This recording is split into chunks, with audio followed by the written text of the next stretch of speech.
नगर मनमाड महामार्गाचं काम गेली अनेक वर्षांपासून सुरू आहे आणि धीम्या गतीनं सुरू आहे। त्याच प्रकारे हे काम निकृष्ट दर्जाचं असल्याचं समोर आलं आहे। एकंदरीत जर पाहिलं तर राहुरी तालुक्यातील राहुरी कारखाना ह्या ठिकाणी पुलाला भगदड पडलेला आहे, पूल खचलेला आहे आणि हा पूल 1 महिन्यापूर्वी झाल्याचं माहिती जी आहे ती समोर आलेली आहे।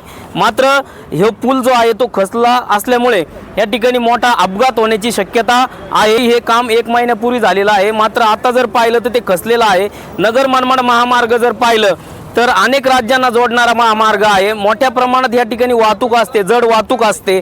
त्याचबरोबर शनी शिंगणापूर आणि शिर्डी या महत्त्वाच्या देवस्थानला हा महामार्ग जोडलेला आहे। त्यामुळे भाविकांची देखील मोठ्या प्रमाणात संख्या असते ये जा आणि इतर राज्याला जोडणारा महामार्ग असल्यामुळे या ठिकाणी महामार्ग जो आहे तो मोठ्या प्रमाणात वाहतूक असते आणि तरी येथील लोकप्रतिनिधी असेल किंवा इतर कंपनीचे जे कोण अधिकारी असतील या रस्त्याकडे दुर्लक्ष करत असल्याचं दिसून आलेलं आहे। त्यामुळे निकृष्ट दर्जाचा होणारा रस्ता कधी थांबणार आणि या रस्त्याकडे खरोखर जाणीवपूर्वक लक्ष देऊन चांगला रस्ता होणार का हे देखील पाहणं महत्त्वाचं असणार आहे।